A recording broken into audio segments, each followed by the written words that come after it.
welcome back to another video. In today's tutorial, we're going to be looking at how we can create custom cells like the ones we see here in our app. So we're going to be going over three types of cells. So of course, the first ones you see here are the ones with these switches, and we're going to learn how to check if the switch is on or off after the user has interacted. We also have these fields with these text fields, no pun intended. So we can type something in here, hit enter for the keyboard to go away, and then we also have these additional fields that we just stuck an image and a label into. And the other thing you'll notice is I'm in dark mode here, but if we actually go to settings and developer and turn the switch off for dark mode, go back to our app, you'll notice that all of these cells are adaptive, where the switch and the field and the cells down here are all properly colored for both theme types. So that said, get Xcode ready, drop a like down below, subscribe if you're new, and let's get into it. So let's get started by creating a new project. We're going to stick with a single view app, and we'll call this custom cells. Save it on our desktop. And before we get started, let's expand our Xcode window to give ourselves some more room to work. Also select our simulator of choice, which is the one I've got open. Hit Command R to build and run. Make sure we get our app installed here. And let's actually dive into custom cells. So before we actually start looking at the three types of custom cells that we'll focus on in this video, so text with images, switches, and text fields, let's first set up a basic table. So to do so, we're going to leverage an outlet in the storyboard. So let's create a property for a UITableView, if I can spell it correctly. And let's set its delegate and its data source. Let's also add the delegate and data source to this class. And now we need to override two functions in the data source, which is number of rows will return 3, and cell for row. Let me zoom out so you guys can see the whole function. Here we will dequeue a cell from the table with an identifier of cell for index path, and we're going to return the cell. And let's also set the text label, text for the cell. Next, we're gonna jump to our main.storyboard. And to get this window to search your files, you can hit Command-Shift-O. Always a good tip to know. So let's select our screen here and come up here and find a UITableView. Drag it on in. Let's right-click this and connect our table outlet to our table. We're also going to select the table view in the storyboard and add some constraints. And it'll be 0 all the way around, like so. We also need to add one prototype cell, so select the table, increment this number, and open the table here, select the cell, and if you move all the way to the right, you'll see there's a field for identifier. Give it cell, hit Command R to build and run, and now you should see your basic table view. So I went through that basic setup fairly fast. If you're not familiar with basic table view setup, I encourage you to look at my several earlier videos on how to do this. But anyways, let's actually start customizing these now. So what I'm going to actually do in the simulator, just so it's easier to see, is we're going to go to settings, developer, and let's turn the switch on for dark mode. And let's go back to our app and we'll see that the table view automatically adjusts to dark mode. That's because all these system elements are configured by Apple to make sure they adapt. But anyways, let's start talking about these custom cells. So the first type of custom cell that we are going to look at is a cell with a UI switch. So oftentimes you see them in settings, and actually you guys just saw one in the settings app. So we can add basically a switch similar to the cell right here, where when we turn the switch on or off, we have some action. And to do that, it's actually really simple. In the cell for row function, all you want to do is create a switch, and it'll be a UI switch. And you can simply say cell.accessoryView equals my switch. We're also going to add a target to the switch because we want something to happen when the person turns it on or off. And that's going to happen through a selector. We're going to create that in a second. For value changed. And the function we're going to create here is did change switch with the parameter of sender, which is of type UI switch. We're going to say if sender is on, let's just print out for now, user turned it on, else it's now off. And take this function and we want to put it in here. So let's see, what did I call it? Did change switch. So did change switch. Hit Command R to build and run. And you'll see that each of these cells now has a switch, which is fairly easy to set up. There's alternative ways to get this cell to be set up. You can create a subclass and lay it out in a storyboard and do all that extra work, but this is basically the easiest way to get this to appear. And you notice that by default, these cells all had the switches off. So if you have some backing data, what you could do is you can use that to basically set the isOn property to true. And of course, now the switches will be on. Cool. So the other thing, rather the next type of cell that we're going to talk about is if we create a total custom cell with a subclass. So what we're going to do is we're going to click on the folder here, right click, new file, Cocoa Touch class. We want this to be a subclass of UITableView cell. We want to check this box to create a XIB file, and we'll call this myTableView cell. Create it by hitting enter twice, and you'll see we have a file here for Swift and a file which is a nib. So what this approach lets us do is basically create outlets on this tableview cell class, and we can basically create any other UI element that we want to stick into the cell. So this cell, for example, will have an image view and a label.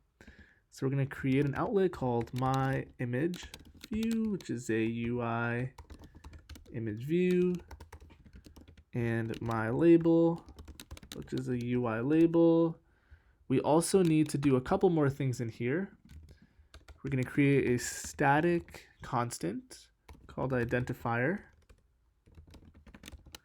And we're going to create a static function called nib. And the reason we need the static stuff is because we need to register this cell to our table view before we use it. And having these static helper functions is really easy to do that. We are also going to have a public function called configure with title, which is a string, and image name, which will also be a string. And in here, we're going to say my label.text equals title, and my image view dot image UI image system name image name. If you hit Command B, your app should be building, but before we can actually set this up with our table and hook it in, we need to actually set up the XIB file. So let's actually go to there, but let me copy the identifier we gave it here because we'll paste it into the storyboard. So first things first, select this, and in the identifier field over here, paste in what we copied from the Swift class. And let's bring an image view in and a label, and we'll set up some constraints and connect the outlets. So that's the first one we want to bring in. Let's add some constraints. We're going to do 60 by 60. Left will be, let's do 5. And let's also select this and say vertically in container. like so. And let's find a UI label. Bring it on in. Let's also add some constraints to this guy. And for this, we're going to say 0, 10, 10, and 0, like so. Let's right click this, and now we want to drag the outlet connections from my image view to the image view, and from my label to the label. And now we can go back to our view controller. And in the view to load, what we need to do before we can use this cell is register a nib, which is my tableview cell dot nib, and this is the static function we created. And we need to also say for cell identifier, my tableview cell dot identifier, and we're gonna say number of cells now. Let's do 6. And in here, what we'll say is if index path dot row is greater than 2, we're gonna do our custom cell. Otherwise, we'll keep the switch cell. So we're gonna say let cell. Let's say let custom cell equals tableview, dequeue a cell with this identifier for index path, and we want to cast it as my tableview cell, and we'll say custom cell dot configure with hello world. Actually, let's do something else because we have that down here. Let's say custom cell, and the image name will say gear, which will give us like a settings icon. And we want to return custom cell. So if you hit Command R to build and run, what we should see now is we have these 3 cells down here, and they look a little off, and the reasoning is the height seems to be off, but this icon does not look correct. Oh, the icon doesn't look correct because it's too big and it's actually overflowing. So what we're gonna do is we're gonna override a function called height for row at index path and return a static 70. And we'll see the cells are all big now. And let's also go back to this XIB, select the image view, open the attributes inspector, which is this panel on the right, and we want to set its content mode. Rather, it's content mode, if I can find it. Image, let's see, content mode to scale aspect fit. Or we can just use aspect fit, but there should be a scale aspect fit in here. Interesting. Maybe I'm just not seeing it, but we can do it through code. So we can go here, and in our awake from nib function, we can say my image view dot content mode equals scale aspect fit. Hit Command R to build and run, and what that command here does is we make sure that this image view doesn't scale past the edges of the cell. So cool. These are 2 types of cells we've talked about. And the third one we're going to talk about are cells with text fields in them. So similar to this cell, we're going to create a subclass.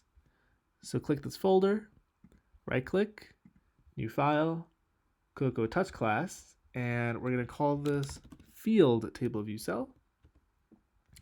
And before we save it, we need to check this box to create a XIB. And similar to that other cell, with the image and label, we're going to create an outlet. And we'll say field is UI text field. In the awake from nib, we're going to say field.delegate is self. And we're going to add the UI text field delegate up here. And we're going to override the should return. The function is called text field should return. Do return true, and we're also going to print out text field dot text or empty because this is optional, And now let's also add that static nib and identifier like we did in the other cell. That way we can register the cell a little more easily. So we get our identifier, and we also want a static function called nib. And we're gonna return a UI nib with a name. Whoops, with a name. Bundle is nil. Let's go to the XIB file for this field table view cell. And let's firstly set the identifier over here. Let's bring a UI text field in. And we're going to set its constraints. We want this menu. We're going to say, let's say 5 around on each side. And let's also give this some placeholder text, but let's do that through the code. So in awake from nib, we can say field dot placeholder field dot, there it is, placeholder. We're just going to say enter something. And of course, before we use it, we need to go to our view controller and register the cell. So the thing I want you guys to take away here is a table or a collection view of these elements can register as many different cells as they want. Doesn't have to be constrained to one. As you're seeing me do here, we have this first registration and the second one. Also, the order doesn't matter that you register as long as they are registered before you use them. We will bump this number 9, and up here, let's be lazy and copy and paste this. We'll say if indexPath.row is greater than 5, and we'll say this one if it's greater than 2.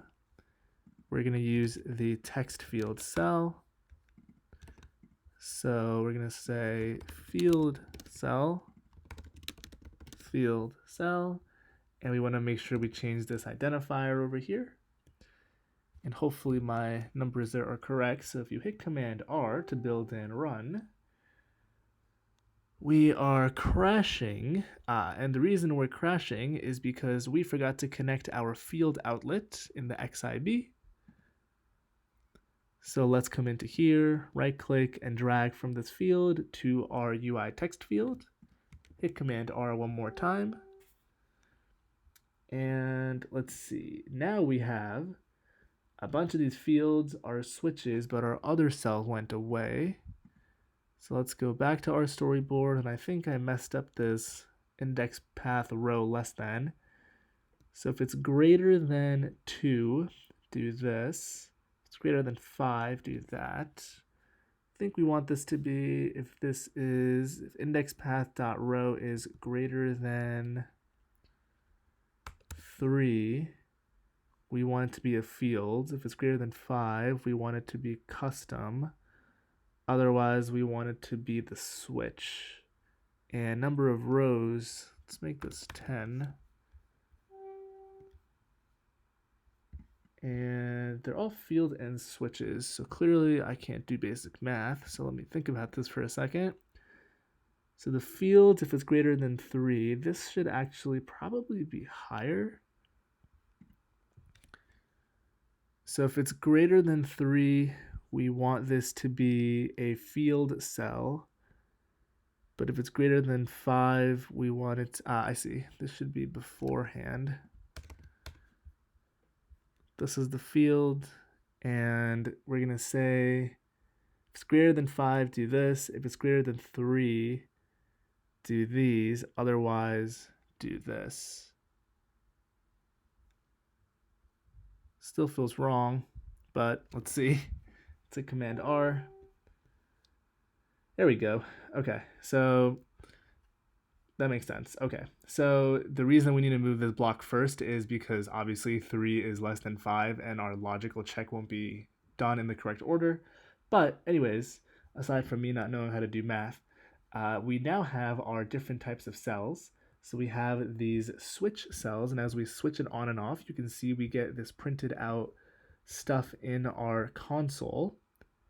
And of course, we can tap on these text fields, and let me go to this menu up here and toggle the software keyboard.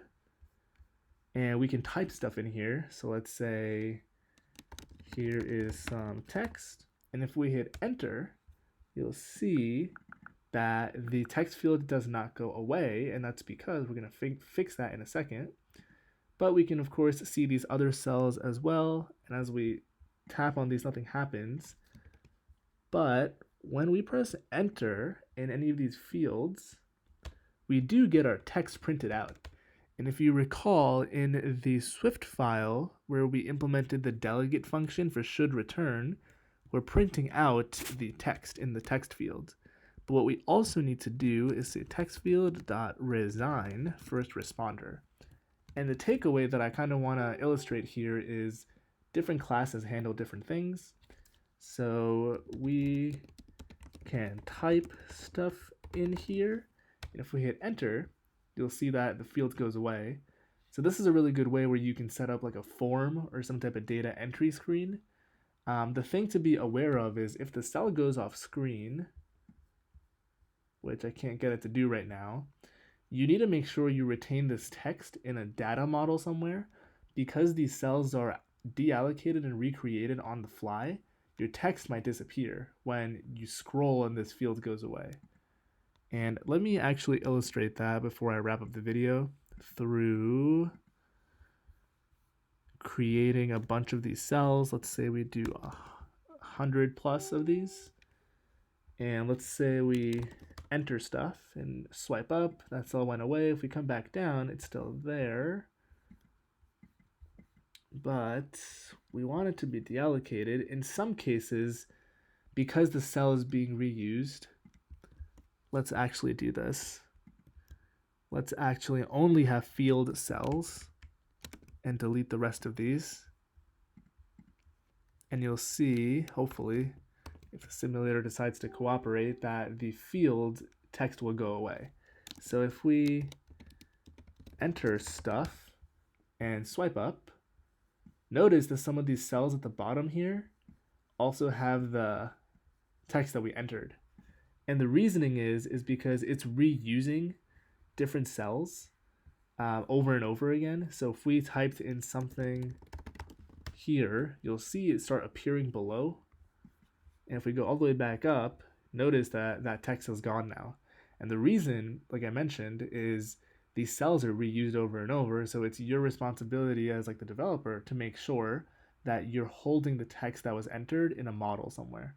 So that said, that kind of is the depth that I wanted to go into with custom cells and how to set them up. Hopefully you guys understand that now. If you want to know more about how to save the text and do all that other fun stuff, leave a comment down below. If you haven't hit the like button already, make sure to hit that. It helps out the channel quite a bit. If you have any other questions, suggestions for videos, comment them below. I try to respond to every comment. Thanks for watching, and I'll see you in the next video.